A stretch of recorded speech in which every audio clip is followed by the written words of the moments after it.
नमस्कार दोस्तों। आइए स्टार्ट करते हैं करंट अफेयर्स के बारे में। आरबीआई ने अभी हमारी थर्ड मॉनेटरी पॉलिसी, थर्ड मौद्रिक नीति को लॉन्च किया है।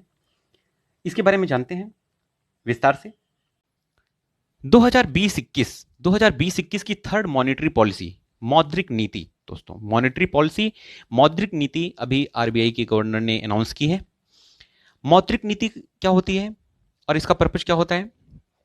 मौद्रिक नीति जो होती है हमारी, वो डिसाइड करती है हमारी कि कितना महंगाई होगी, कितना बैंकों के लिए नियम कानून आते हैं इसमें, और आता है कि बैंक किस हिसाब से अमाउंट डिस्ट्रीब्यूट करेंगे, बैंक लोगों को लोन किस हिसाब से देंगे, और बैंकों के लोन की इंटरेस्ट जो ब्याज दर होती है वो किस हिसाब से होगी, कि उनको ब्याज दर सस्ता रखना है कि महंगा रखना है। ये सब चीज़ें उसमें डिसाइड होती हैं। और अगर इंग्लिश में हम देखें, इंग्लिश में अगर हम इसकी डिफिनीशन देखते हैं तो ये होता है कि design by central bank of country. ये एक ऐसी नीति होती है जो सेंट्रल बैंक, किसी भी कंट्री का सेंट्रल बैंक, जैसे हमारा आरबीआई है, आरबीआई इसे डिसाइड करता है, डिजाइन करता है, बनाता है, to make money supply and interest rates, money supply और इंटरेस्ट रेट को कंट्रोल करने के लिए, जो हमारे मार्केट को मुद्रास्फीति, खपत, बचत, निवेश और पूंजी निर्माण में सहायता देती है। क्लियर है दोस्तों? इन्फ्लेशन कंट्रोल में, मतलब कि प्राइस स्टेबिलिटी में इसका सबसे ज्यादा रोल होता है। मॉनेटरी पॉलिसी जो हमारी मौद्रिक नीति बनती है उसका। क्लियर है? ये तो हुई मौद्रिक नीति के बारे में। थोड़ा सा इसको विस्तार से जान लेंगे, एग्जाम पॉइंट ऑफ व्यू से हमारे लिए बहुत ज्यादा हेल्पफुल रहेगा। तो ये तीसरी मौद्रिक नीति में तीसरी है मॉनेटरी पॉलिसी। ये बाई मंथली होती है, हर 2 महीने में इसे आना होता है। ध्यान रखिएगा, ये सब चीजें छोटी छोटी हैं बट बहुत ज्यादा इंपॉर्टेंट है। 2 महीने में मॉनेटरी पॉलिसी, मौद्रिक नीति को लॉन्च करना होता है। ये हमारी तीसरी है 2020-21 की।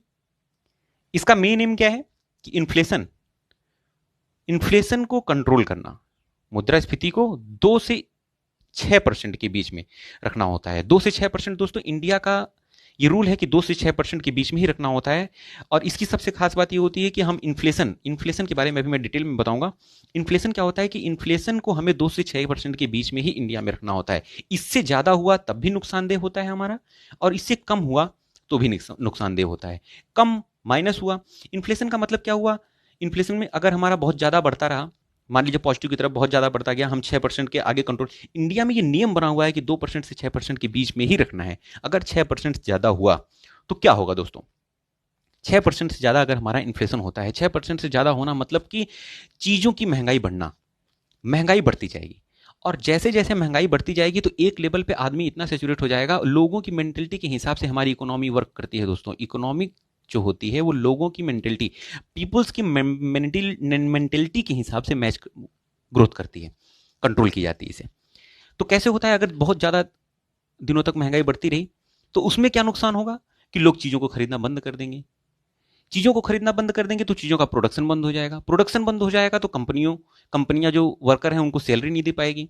सैलरी नहीं दे पाएगी तो लोगों को धीरे धीरे निकालना शुरू करेगी। भाई जब प्रोडक्शन हो ही नहीं रहा, लोग खरीद नहीं रहे हैं, तो क्यों क्यों रखेगी लोगों को कंपनी? कंपनियां धीरे धीरे बाहर करने लगेंगी तो बेरोजगारी हमारी बढ़ती जाएगी। तो इन्फ्लेशन का हमारी बेरोजगारी पे बहुत ज़्यादा फर्क पड़ता है।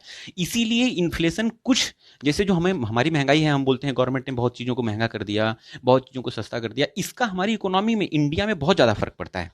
फर्क ये पड़ता है कि अगर हमारी बहुत ज़्यादा महंगाई बहुत ज़्यादा बढ़ गई तब भी नुकसान है। तब भी नुकसान ये होगा कि पूरे इंडिया लेवल पे बेरोजगारी बहुत ज़्यादा बढ़ जाएगी। भाई लोग चीज़ों को खरीदना कम कर देंगे, प्रोडक्शन बंद हो जाएगा कंपनी का, तो कंपनियां जो है लोगों को जॉब से निकालना शुरू कर देंगे, और जब जॉब से निकालना शुरू करेंगे तो बेरोजगारी जाहिर सी बात है बढ़ना है। और अगर इन्फ्लेशन कम करती है, अगर मान लो महंगाई घटने लगे, महंगाई बहुत ज़्यादा लेवल तक चीज़ें सब सस्ती कर दी जाएं और वो कर दे, तो लोगों की मेंटेलिटी ये होती है कि अगर चीज़ें, जैसे आप गोल्ड को ले लीजिए, गोल्ड अगर सस्ता होने लगे तो लोग उसको तुरंत नहीं परचेज करते हैं, लोग वेट करते हैं, थोड़ा वेट करेंगे, और जैसे कहेंगे कि थोड़ा और रेट घट जाए, थोड़ा और रेट घट जाए, और रेट घट जाएगा तब हम इसको स्टोर कर लेंगे, और रेट घट जाएगा तो इसको स्टोर कर लेंगे। लोग वेट करते हैं और घटने का, और घटने का वेट करने से भी डिमांड भाई हमारी मार्केट में जो चीज़ें अवेलेबल हैं उसकी खपत हो नहीं पा रही है। जब उसकी खपत हो नहीं पा रही तब भी कंपनियां प्रोडक्शन रोक देंगी। जब कंपनियां प्रोडक्शन रोक देंगी तो जाहिर सी बात है सैलरियां उनकी कम रोक दी जाएंगी, सैलरियां ना तो बढ़ेंगी ना तो घटेंगी। अब सैलरी घटा नहीं सकती है गवर्नमेंट कंपनी, बढ़ा नहीं सकती है क्योंकि मार्केट डाउन हो रहा है, मार्केट में चीज़ें बिक नहीं रही हैं। अब जब चीज़ें बिक नहीं रही हैं तो वो मार्केट जो है, कंपनी जो है वो लोगों को इस कंडीशन में भी निकालना शुरू कर देगी, फिर से बेरोजगारी बढ़ना शुरू हो जाएगी। तो इसको कंट्रोल करने के लिए, इसको मेंटेन रखने के लिए दोस्तों क्या किया जाता है कि इन्फ्लेशन को, इंडिया में इन्फ्लेशन को, जो मुद्रास्फीति है, इसको हमारी 2 से 6% ही मेंटेन रखना है। कितना मेंटेन रखना है? 2 से 6%।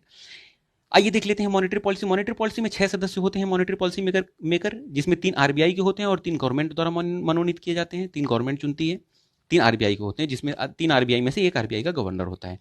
इसके कुछ टर्म्स होते हैं जिनको हिंदी में भी और इंग्लिश में वही बोला जाता है, जैसे रेपो रेट हुआ। रेपो रेट को रेपो दर बोलते हैं हिंदी में। इकोनॉमिक्स में कुछ चीज़ें ऐसी होती हैं जिनको हमें इंग्लिश में ही याद रखना होता है दोस्तों, तो इनको समझने के लिए भी हमें इंग्लिश में ही पढ़ना होगा। रेपो रेट इसे 4% रखा गया है। अब आइए समझते हैं हम रेपो रेट क्या होता है। रेपो रेट क्या होता है दोस्तों कि अगर मान लीजिए हमारा सेंट्रल बैंक आरबीआई, क्या है कि इंडिया में आरबीआई के अंडर में सारे बैंक आते हैं। तो आरबीआई हमारा हो गया मेन बैंक। इसमें क्या हुआ कि आरबीआई हुआ और ये बैंक हुए। ध्यान से सुनिएगा, मैं आपको रेपो रेट बताने जा रहा हूं कि रेपो रेट क्या होता है और रिवर्स रेपो रेट क्या होता है। रेपो रेट 4% रखा गया है। 4% क्यों रखा गया है कि बैंक जो है, इसमें रेपो रेट होता क्या है कि बैंक आरबीआई से जब पैसा उधार लेता है, ध्यान से सुनिएगा, बैंक जब आरबीआई से पैसा उधार लेता है, मनी ली, इसने, बैंक ने मनी ली, उधार ली, तो आरबीआई जो इंटरेस्ट रेट बैंक पे चार्ज करेगा, जो इंटरेस्ट रेट मतलब ब्याज दर बैंकों पे चार्ज करेगा, वो होता है हमारा रेपो रेट। ठीक है, एक बार फिर से सुन लीजिए। बैंक आरबीआई, जैसे जो बैंक होते हैं वो आरबीआई से पैसा उधार लेते हैं, तो बैंक को, आरबीआई को जो इंटरेस्ट रेट देना होता है, जैसे बैंक ने आरबीआई से कुछ मनी ली और मनी लेगी तो भाई ब्याज तो देना पड़ेगा, तो जो इंटरेस्ट रेट रखता है बैंक आरबीआई, वो इंटरेस्ट रेट कहा जाता है रेपो रेट। और ये डिपेंड करता है, ये हमारा पिछली मॉनेटरी पॉलिसी में भी 4% था और इस मॉनेटरी पॉलिसी में भी 4% है। और ये 4% इसलिए रखा गया है दोस्तों कि इससे क्या होता है कि बैंक, ये जितना कम रहेगा उससे क्या होता है कि बैंक के में सस्ते लोन मिलेंगे, बैंक में ब्याज जो दिए जाते हैं, जो लोन दिए जाते हैं उनकी ब्याज दरें सस्ती होंगी, लोग ज़्यादा लोन लेंगे, मार्केट में ज़्यादा पैसा आएगा, तो लोग सामान ज़्यादा खरीदेंगे। और ये एक हद तक ही कर सकती है, इसको भी ज़्यादा देखिए सारी चीज़ें इंटरलिंक्ड हैं। अगर इसको भी मतलब इतना ज़्यादा कम कर दिया जाए कि लोग बहुत ज़्यादा लोन लेने लगे, मार्केट में लोगों के पास बहुत ज़्यादा पैसा आ जाएगा, लोग ज़्यादा सामान खरीदने लगेंगे, बट सामान तो मार्केट में लिमिटेड है। अब उस डिमांड बहुत ज़्यादा बढ़ जाएगी तो कंपनियां तो उतना ज़्यादा जल्दी जल्दी प्रोडक्शन करना शुरू नहीं कर देंगी, उनको टाइम लगेगा थोड़ा सा ग्रोथ करने में। तो इससे भी हमारा इन्फ्लेशन आने की संभावना है। भाई लोग ज़्यादा सामान खरीदने लगेंगे क्योंकि लोगों के पास ज़्यादा पैसा है। 1 किलो प्याज का दाम लोग 1,000 रुपये लगाना शुरू कर देंगे कि यार अगर उनकी ज़रूरत है, उनके पास पैसे हैं, तो वो किसी 1 किलो प्याज का दाम वो 1,000 दे के भी लेना चाहेंगे क्योंकि उनकी ज़रूरत है, उनके पास पैसे की कमी नहीं है। तो इतना भी नहीं होने देना है। तो इसको कंट्रोल करने के लिए क्या करती है गवर्नमेंट कि इसको भी एक लिमिट तक मेंटेन रखती है, रेपो रेट को। तो रेपो रेट अभी हमारा चल रहा है 4%। इन्फ्लेशन, इन्फ्लेशन होती है मुद्रास्फीति। इसमें लिखा है मैंने वस्तुओं का मूल्य बढ़ना। ये वस्तुओं का मूल्य बढ़ने से बचाने के लिए इसको कंट्रोल किया जाता है। 2 चीज होती है इन्फ्लेशन में, एक वस्तुओं का मूल्य घटना, बढ़ना, और वस्तुओं का मूल्य घटना। वस्तुओं का मूल्य घटने से क्या होता है, ये मैंने आपको बताया कि वस्तुओं का मूल्य जब ज़्यादा घटना शुरू हो जाएगा तो क्या होता है भाई, ज़्यादा घटना हो जाएगा तो लोगों की मेंटेलिटी होती है कि पैसा खर्च नहीं करेंगे, बचा के रख लेंगे, प्राइस और घटने का वेट करेंगे, और पैसे सेव करते रहेंगे, कम खर्च करेंगे, बोलेंगे और घट जाए तब खरीदते हैं, और घट जाए मूल्य तब खरीदते हैं। उससे भी इन्फ्लेशन आता है। उससे बोलते हैं बल्कि डिफ्लेशन, नॉट इन्फ्लेशन, डिफ्लेशन। मतलब कि पैसे की, भाई लोग पैसा खर्च नहीं करना चाह रहे हैं, सामान सस्ता होता जा रहा है, तो इससे भी हमारी बेरोजगारी बढ़ती है। इसे डिफ्लेशन बोलते हैं। और इन्फ्लेशन क्या होता है कि भाई चीज़ों का मूल्य बढ़ता रहेगा। इन्फ्लेशन 2 टाइप का होता है, पॉजिटिव नेगेटिव। तो हमें इसे हमेशा पॉजिटिव ही रखना होता है, हमेशा पॉजिटिव रखना होता है इन्फ्लेशन को। और इंडिया में क्या है कि 2 to 6% ही रखना होता है। ये बात याद रखिएगा, ये सब चीज़ें एग्जाम पॉइंट ऑफ व्यू से बहुत ज़्यादा इंपॉर्टेंट है। और इकोनॉमी को रीड करने के लिए ये चीज़ें मार्केट में किस हिसाब से चलेंगी, उसके लिए एक कर्व हमारा बड़ा फेमस है। ये पूछता है एग्जाम में फिलिप कर्व। फिलिप कर्व क्या होता है कि ये एक ऐसा ग्राफ है जिसे उसके बीच में दिखाया जाता है इन्फ्लेशन और बेरोजगारी के रूप में। बीच में ये कर्व होता है कुछ इस टाइप का, ऊपर इन्फ्लेशन दिखाया जाता है और नीचे दिखाई जाती है बेरोजगारी। इन्फ्लेशन का मतलब हिंदी में होता है मुद्रास्फीति, ध्यान रखिएगा। ये ऊपर की ओर बढ़ता जाता है 1 2 3 4 और ये नीचे की ओर बढ़ती जाती है। अगर हम ऐसा ग्राफ बनाएं तो 1 2 3 4, ये ग्राफ कुछ हमारा ऐसा बनता है फिलिप कर्व में। फिलिप कर्व के हिसाब से ही इकोनॉमी रन करती है, ये बात आप याद रखिएगा। फिलिप कर्व बहुत ज़्यादा इंपॉर्टेंट है एग्जाम पॉइंट ऑफ व्यू से। फिलिप कर्व पे ही इकोनॉमी का मतलब इन्फ्लेशन और बेरोजगारी डिपेंड करती है। इन्फ्लेशन और बेरोजगारी के बीच का ग्राफ डिनोट करता है। जैसे जैसे हम इन्फ्लेशन बढ़ाएंगे, इन्फ्लेशन अगर बढ़ती जाएगी तो हमारी बेरोजगारी घटती जाएगी एक हद तक। जैसे 2 to 6% रखा गया है तो 6% से एक हद तक जब ज़्यादा बढ़ेगी तब भी हमारी बेरोजगारी बढ़ना शुरू हो जाएगी। इसलिए इन्फ्लेशन घटा, बेरोजगारी अनएम्प्लॉयमेंट, बेरोजगारी बढ़ी, इन्फ्लेशन बढ़ा, बेरोजगारी घटी, बट कुछ लिमिट तक। अगर जो ये लिमिट रखी गई है 2 to 6%, इसके नीचे आया तब भी हमारा नुकसान, इससे ऊपर गया तब भी नुकसान, इसलिए इसको कांस्टेंट मेंटेन करना पड़ता है। क्लियर है दोस्तों? लगता है क्लियर हो गया होगा। अगला देखते हैं रिवर्स रेपो रेट। ये भी एक टर्मिनोलॉजी है इकोनॉमिक्स की। Reverse repo rate, repo rate हमने समझा, रेपो रेट क्या समझा, वीडियो को ज़्यादा लंबा नहीं करेंगे इसलिए वीडियो आप रिवाइंड करके देख लीजिएगा रेपो रेट क्या होता है। रिवर्स रेपो रेट देख लेते हैं कि हमारा आरबीआई है और ये बैंक है। आरबीआई और बैंक, आरबीआई क्या होता है, क्या करता है कि जब बैंकों के पास ज़्यादा पैसे हो जाते हैं और बैंक लोन देना बंद कर देते हैं, और जब बैंक लोन देना बंद कर देते हैं आरबीआई और बैंकों के पास पैसा ज़्यादा होता है तो बैंक उससे फ़ायदा कमाने के लिए अपने पैसे को आरबीआई के पास जमा कर देते हैं। आरबीआई के पास जमा कर देते हैं तो आरबीआई उन पैसों को सेव कर लेती है और सेव करके क्या करती है कि इनको कुछ % बैंकों को इंटरेस्ट देना शुरू कर देती है। भाई बैंक फायदे के लिए आरबीआई में पैसे जमा कर दिए जब इनके पास ज़्यादा हुए, तो बैंकों ने पैसे तो जमा कर दिए लेकिन आरबीआई उस पर कुछ इंटरेस्ट देना शुरू कर देती है उनको। और जब कुछ इंटरेस्ट देना शुरू कर देती है तो जो इंटरेस्ट बैंक देती है, आरबीआई देती है बैंकों को, जो पैसे बैंकों ने जमा कर रखे हैं आरबीआई के पास उस पे, वो होता है reverse repo rate. Reverse repo rate हमेशा रेपो रेट से कम होता है।